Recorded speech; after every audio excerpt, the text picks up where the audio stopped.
नमस्ते बच्चों, विज्ञान के सेशन में आप लोगों का स्वागत है। और हमारा जो चैप्टर चल रहा है विद्युत तथा परिपथ, आज हम लोगों ने विद्युत परिपथ के बारे में बात करनी है। तो आप लोग जैसा देख रहे हैं, आपका चैप्टर का जो एक नाम है विद्युत तथा परिपथ। हमने विद्युत के बारे में जानकारी ले ली है, आज से हम लोग परिपथ के बारे में समझ रहे हैं। उसके लिए हम अपनी बुक खोलते हैं। बच्चों, विद्युत परिपथ आप लोगों ने बुक खोल ली है ना? Very good. तो चलिए अब इसको समझना स्टार्ट करते हैं।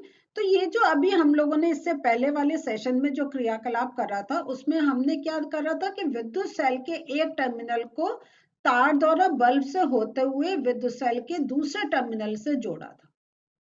तो ये आप देखिए, अब जो हमने परिपथ की बात कर रहे हैं, तो हमने एक टर्मिनल से स्टार्ट करा। तो यहाँ ये तो टूटा हुआ है, हम ये वाला देखते हैं। एक टर्मिनल से देखिए, जैसा कह रहे हैं ये यहाँ पे विद्युत सेल के एक टर्मिनल को तार द्वारा बल्ब से होते हुए विद्युत सेल के दूसरे टर्मिनल को जोड़ा। समझ में आ गया?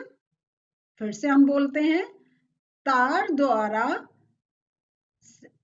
सेल के एक टर्मिनल को बल्ब से होते हुए दूसरे टर्मिनल से जोड़ा। तो यहाँ पे हम ये देखते हैं, जैसे ये जो आपका चित्र ए है, जो हमारा जिसमें बल्ब जल रहा है, और जो हमारा लास्ट वाला था ये एफ वाला, ये जो था, है ना, इसमें हमने क्या देखा कि ये जो हमारी दो व्यवस्था थी, इसमें विद्युत सेल के दो टर्मिनल बल्ब के द्वारा दो टर्मिनलों से वो जुड़े हुए थे। तो ये जब एक टर्मिनल किसी एक चीज के साथ, मेन बल्ब के साथ, जब दूसरे टर्मिनल से जुड़ा होता है, इस प्रकार की व्यवस्था विद्युत परिपथ का एक उदाहरण, इसको कहते हैं विद्युत परिपथ। क्लियर हुआ? तो विद्युत परिपथ विद्युत सेल के दो टर्मिनलों के बीच विद्युत प्रवाह या विद्युत धारा के संपूर्ण पथ को दर्शाता है। तो ये मार्क कर लीजिए, सबसे पहले ये मार्क करिए। विद्युत परिपथ का क्या हुआ कि ये विद्युत सेल के जो दो टर्मिनल है, विद्युत सेल के दो टर्मिनल जो हमने पॉजिटिव और नेगेटिव देखे थे, तो इन दो टर्मिनलों के बीच जो एक आपका विद्युत प्रवाह हो रहा है, उसके संपूर्ण पथ को वो दर्शाता है। और ये जो बल्ब है, ये तभी जलेगा, ये तभी दीप्त होगा जब ये जो परिपथ में जो विद्युत धारा है वो कॉन्टिन्यूअस प्रवाह हो, उसमें कोई अड़चन नहीं आए। तो यहाँ पे जैसे हम लोगों ने देखा था, यहाँ पर ये जो विद्युत की जो धारा थी वो कॉन्टिन्यूअस फ्लो हो रही थी, इसलिए बल्ब जल रहा था। यहाँ पर क्या था कि ये यहाँ से तो विद्युत धारा गई, लेकिन फिर आगे नहीं फ्लो हुई, यहाँ पर आके रुक गई। तो यहाँ अगर रुक गई, उसको आगे का कनेक्शन टूटा पड़ा है, तो हमारा जो बल्ब है वो नहीं जल रहा है। तो अगर विद्युत प्रवाह में कोई एक बाधा आ रही है, और बाधा क्यों आ रही है कि जो तार है वो आपस में नहीं जुड़े हैं, तो हमारे करंट नहीं चलेगा, और जब करंट नहीं बहेगा तो बल्ब नहीं जलेगा। तो कोई भी आपका विद्युत परिपथ हो, तो किसी विद्युत परिपथ में ये जो आपके चित्र में दर्शाए गए अनुसार जो विद्युत धारा की जो दिशा होती है, ये आप मार्क कर लीजिए। विद्युत धारा की दिशा विद्युत सेल के टर्मिनल पॉजिटिव टर्मिनल से नेगेटिव टर्मिनल की ओर जाती है। तो यहाँ ये देखिए, ये पॉजिटिव है, ये नेगेटिव है, तो पॉजिटिव से नेगेटिव की तरफ वो चलती है। तो जब बल्ब के टर्मिनलों को तार के द्वारा विद्युत सेल के टर्मिनलों से जोड़ा जाता है, तो बल्ब के तंतु से होकर विद्युत धारा प्रभावित होती है और ये बल्ब को दीप्तिमान करती है। अब इसको हम समझाते हैं। तो यहाँ देखिए, यहाँ देखें, तो यहाँ क्या, अब हमने ये देखा था ना कि इसके अंदर तंतु होता है, तंतु प्रज्वलित होता है, तो यहाँ से जो करंट बहा तो इसने तंतु को जलाया और वो फिर इधर से एक वो पूरा एक साइकिल होता रहा। क्लियर हुआ? तो ये जो है, तो आप कहेंगे बल्ब से इधर कैसे जा रहा है? तो बल्ब से जो जा रहा है, जो हमने यहाँ जो ऊपर जो एक हमने आपको जब बल्ब का स्ट्रक्चर दिखाया था तो दिखाया था कि एक जो तंतु है वो दो मोटे तार से जुड़ा हुआ है। एक जो तार है वो उसके यहाँ पर अटैच होता है जो मेटेलिक पार्ट है, और एक उसके एंड पर अटैच होता है। तो यहाँ से जब वो ये जो तार हमने अटैच करा तो ये जो तंतु से जुड़ा हुआ जो मोटा तार था उसमें वो करंट चला जाता है, और तंतु से होता हुआ फिर जो उसका ये दो मोटे तार है और इसमें तंतु है, तो एक से गया तंतु से होते हुए दूसरे मोटे तार से होता हुआ और वो फिर यहाँ इस तार के थ्रू बहता रहता है। तो हमें कॉन्टिन्यूअस एक इलेक्ट्रिक फ्लो चाहिए होता है, इलेक्ट्रिक करंट का एक फ्लो चाहिए होता है किसी एक जो चीज प्रज्वलित हो सकती है उसको जलाए रखने के लिए। तो कभी कभी क्या होता है, जो विद्युत बल्ब होता है वो फ्यूज हो जाता है। तो फ्यूज का अर्थ क्या हुआ? तो फ्यूज का यह हुआ कि वो जो बल्ब है वो आपका जल नहीं रहा है। तो यहाँ जो बल्ब नहीं जल रहा है, तो जब आपका घर में कभी ऐसा होता है बल्ब नहीं जल रहा होता है तो हम उसको उतार के देखते हैं और कहते हैं अरे इसका फिलामेंट तो ये खराब हो गया है या इसका फिलामेंट टूट गया है। तो उसका अर्थ यही हुआ कि जो तंतु है वो उसका कनेक्शन एक खत्म हो गया है, वो वहां से ब्रेक हो गया है। तो उसके अंदर तो बल्ब के अंदर तो करंट जा रहा है, लेकिन अब क्या है वो मोटे तार तक जा रहा है, मोटे तार से तंतु को नहीं जा रहा है, क्योंकि ये जो तंतु इससे अटैच था वो अलग हो गया। तो जब वो आपका करंट उस तक जा नहीं रहा है तो वो तंतु जलेगा नहीं, तंतु नहीं जलेगा तो बल्ब नहीं जलेगा, और बल्ब नहीं जलेगा तो हम उससे कहते हैं बल्ब फ्यूज हो। तो ये जो बल्ब फ्यूज होता है ये कई कारण से होता है। तो इसमें कि एक तो वो जो उनका कनेक्शन है वो खंडित हो गया है, वो टूट गया है, और उसका भी अलग अलग रीजन होता है कि ज्यादा हीट चली गई है तो वो टूट गया है, या उस बहुत उसमें क्योंकि जो इलेक्ट्रिक करंट होता है वो हीट भी जनरेट करता है।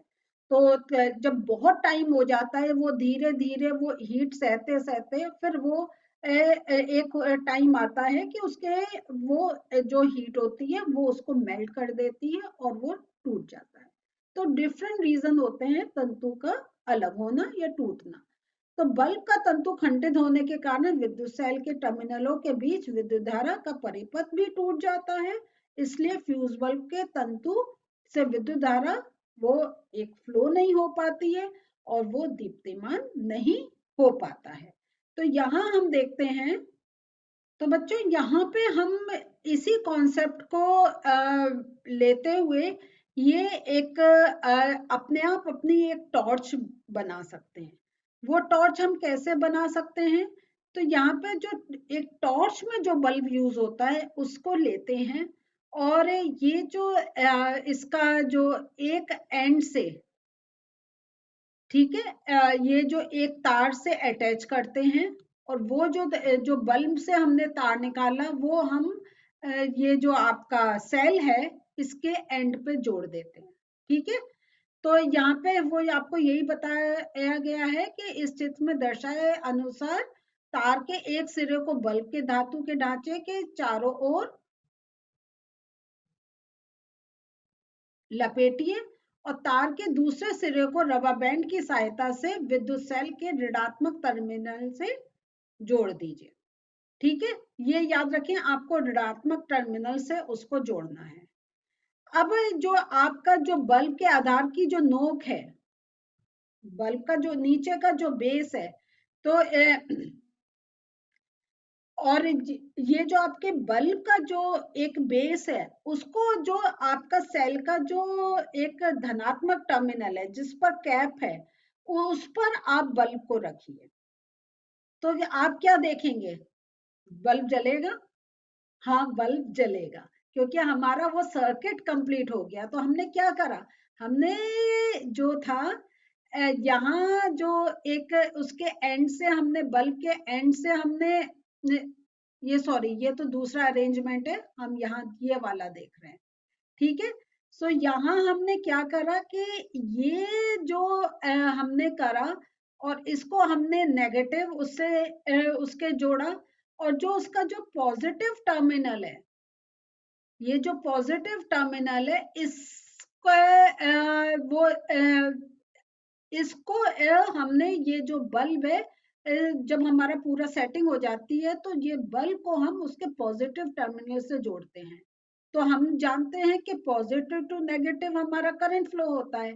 तो जब हमने इसको इससे जोड़ा तो करंट यहाँ चला, ये स्टार के उसमें गया, ये बल्ब के अंदर गया, और जब ये बल्ब इसके साथ अटैच है तो हमारा वो पूरा एक कनेक्शन बन गया है। तो हमारा वो जो बल्ब है वो जलेगा। तो और फिर आप क्या करें, तो जब आप ये जो बल्ब है, इसको जब आप इसके साथ अटैच करेंगे जलेगा, और आप इसको अगर दूर कर देंगे तो ये नहीं जलेगा। तो फिर आप इसको यहाँ रखेंगे जलेगा, जब हटाएंगे नहीं जलेगा। तो जैसे अगर हम जो बल्ब को ऊपर नीचे रखने का एक हम जो ये कार्य कर रहे हैं, ये एक टाइप से क्या हुआ, ये एक ऑन एंड ऑफ है कि जब हमने उसको अटैच करा वो ऑन हो गया, जब उसको हटाया तो वो ऑफ हो गया। तो ये एक टाइप से स्विच का भी कार्य कर रहा है। तो ये हमने देखा कैसे हम ये सर्किट कंप्लीट करके एक अपनी टॉर्च भी बना सकते हैं। ये तो एक एक्सपेरिमेंट है। तो मेन जो हमने आज जो एक इम्पोर्टेंट चीज देखी, वो देखी कैसे जो विद्युत धारा है वो बिना किसी अवरोध हुए, किसी अवरोध के, वो ऐसे सर्कल में बहती जाए, और वो जो विद्युत धारा बह रही है वो हम उसको कहते हैं, वो पूरा एक विद्युत परिपथ होता है। तो आज का हम थोड़ा नोट्स भी देख लेते हैं। तो विद्युत धारा, विद्युत परिपथ विद्युत सेल के दो टर्मिनलों के बीच विद्युत प्रवाह या विद्युत धारा के संपूर्ण पथ को दर्शाता है। बल्ब केवल तभी दीप्त होता है जब परिपथ में विद्युत धारा प्रवाहित होती है। फ्यूज बल्ब की बात करें तो बल्ब का तंतु खंडित होने के कारण बल्ब फ्यूज हो जाता है। बल्ब का तंतु खंडित होने के कारण विद्युत सेल के टर्मिनलों के बीच जो होता है विद्युत धारा का परिपथ टूट जाता है। इसलिए फ्यूज बल्ब के तंतु से विद्युत धारा प्रवाहित न होने के कारण वह यह दीप्तिमान नहीं होता है। तो यहाँ पे आपसे ये मैंने आपको इसलिए अलग से ये पॉइंट एक यहाँ पे भी दिखा रही हूँ, क्योंकि आपसे ये प्रश्न पूछा जा सकता है कि जब तंतु टूट जाता है तो बल्ब क्यों नहीं एक दीप्तिमान होता है। तो उसका आपका यही उत्तर जाएगा।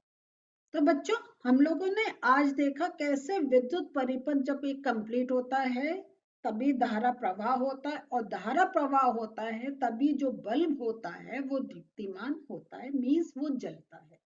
और हमने ये भी देखा जब हमने टॉर्च एक अपनी एक्सपेरिमेंट करके बनाई थी, तो ये देखा था कि कैसे पूरा एक कनेक्शन हम बना सकते हैं। तो वो जो हमने बल्ब है वो एक हमारा सर्किट भी कंप्लीट कर रहा था और एक स्विच की तरह भी कार्य कर रहा था कि जब हम उसको ऊपर रख रहे थे बल्ब जल रहा था, जब उसको दूर हटा रहे थे टर्मिनल से बल्ब नहीं जल रहा था। तो ये जो अब स्विच है, ये क्या चीज है, इसको हम नेक्स्ट सेशन में समझेंगे। मिलते हैं फिर से, बाय।